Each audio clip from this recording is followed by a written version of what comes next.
पढ़े थे एक लीप वर्ष और समान वर्ष। वह वर्ष जिस सन में अगर हम 4 से भाग देते हैं पूर्ण रूप से कट जाता है, अर्थात कोई शेषफल नहीं बचता है, वह लीप वर्ष होगा। समान वर्ष वह वर्ष होगा जिस सन में अगर हम 4 से भाग देते हैं और पूर्ण रूप से कटता नहीं अर्थात शेषफल प्राप्त होता है, वह वर्ष कौन सा वर्ष होगा? समान वर्ष होगा। लीप वर्ष और समान वर्ष के महीनों का कोड दिया गया है, जैसे जनवरी का 5, फरवरी का 1, मार्च का 2, अप्रैल का 5, मई का 0, जून का 3, जुलाई का 5, अगस्त का 1, सितंबर का 4, अक्टूबर का 6, नवंबर का 2, दिसंबर का 4।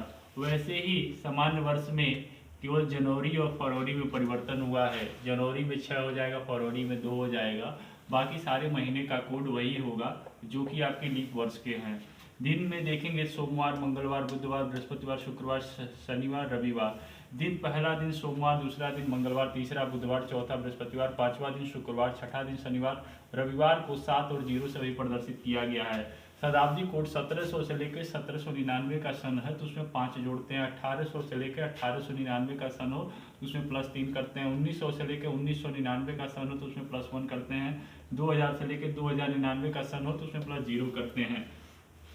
ये आपके बेसिक फार्मूले हैं जिसके आधार पर हम कैलेंडर के क्वेश्चन को सॉल्व करेंगे। आइए देखते हैं कैलेंडर से जुड़े कुछ और क्वेश्चनों के बारे में। जैसे 12/7/1996 को कौन सा दिन था?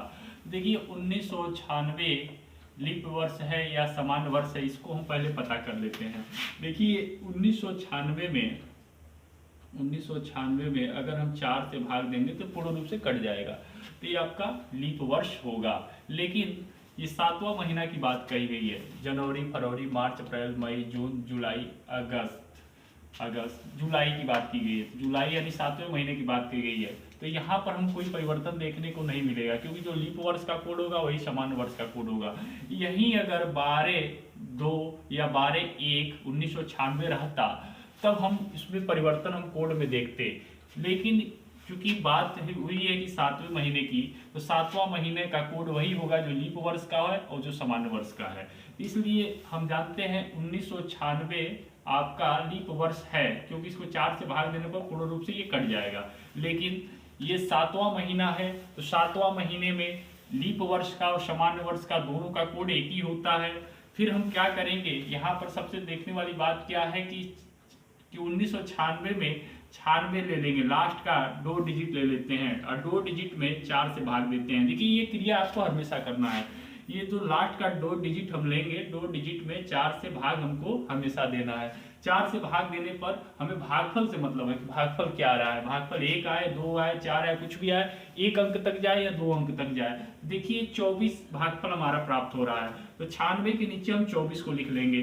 फिर महीने की कोड की बात हो रही है, तो 7वां महीना चले जाइए, उसका कोड देख लीजिए। जनवरी, फरवरी, मार्च, अप्रैल, मई, जून, जुलाई। 7वां महीना का कोड क्या है? 5 हो गया।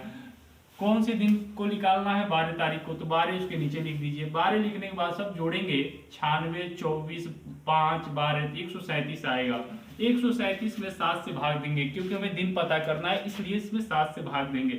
7 से भाग देने पर हमको शेषफल प्राप्त हो रहा है 4। हमें शेषफल 4 प्राप्त हो रहा है, लेकिन देखने वाली बात है कि 1996 की बात कही गई है। 1900 से लेके 1999 में +1 किया गया है, तो यानी जो हमारा शेषफल प्राप्त हो रहा है 4 में हम +1 कर देंगे, अर्थात 5वां दिन प्राप्त होगा। 5वां दिन शुक्रवार होगा। पूरे दूसरे क्वेश्चन के बारे में, अगर 15/3 सन 2005 को कौन सा दिन था?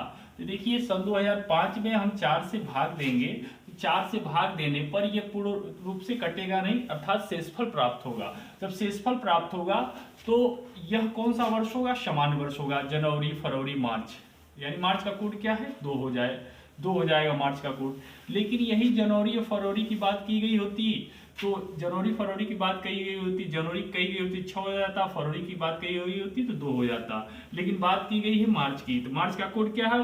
2 है। ठीक है, देखिए यह वर्ष आपका है समान वर्ष सन 2005। अब देखिए सन 2005 में केवल लास्ट के 2 डिजिट लेंगे, 05 में क्या करेंगे? हम 4 से भाग देंगे। भागफल से हमें मतलब है, तो भागफल हमारा 1 प्राप्त हो रहा है। 5 के नीचे हम 1 लिख देंगे।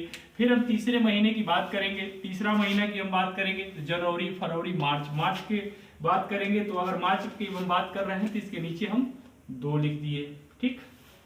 जनवरी फरवरी मार्च 2 लिख दिए। उसके बाद 15 इसके नीचे हम लिख देते हैं। अब इसको जोड़ लीजिए, 5 5 10 13 हो जाएगा, ठीक। और फिर एक इसका हासिल बचा 23 हो जाएगा। अब 23 में 7 से भाग देंगे, 7 से भाग देंगे तो 7 तरीके 21, 3 बार में गया, बचा क्या शेषफल आपका 2 बच रहा है, 2 बच रहा है। लेकिन बात हो रही है सन 2005 की, तो 2000 से लेके 2099 तक प्लस 0 करते हैं, ठीक। 2000 से लेके 2099 तक प्लस 0 करते हैं, तो जो शेषफल हमारा 2 प्राप्त हो रहा है उसमें प्लस 0 कर देंगे, तो अर्थात दूसरा दिन क्या होगा, मंगलवार होगा। अगर यह बात अगर 1999 का सन रहा होता, 1899 का सन रहा होता, तो इसके हिसाब से जोड़ते। लेकिन सन हमारा क्या है, 2000 से लेके 2099 का सन है, तो 2005 का सन आ रहा है, तो 2000 से लेके 2099 में है, तो इसमें प्लस 0 हुआ है, तो जो शेषफल प्राप्त हुआ है इसमें 0 जोड़ देंगे, अर्थात दूसरा दिन आपका मंगलवार हो जाएगा। इसी से जुड़े कुछ और क्वेश्चन को हम देखेंगे, कैलेंडर के कुछ और बेसिक क्वेश्चनों को देखेंगे आने वाले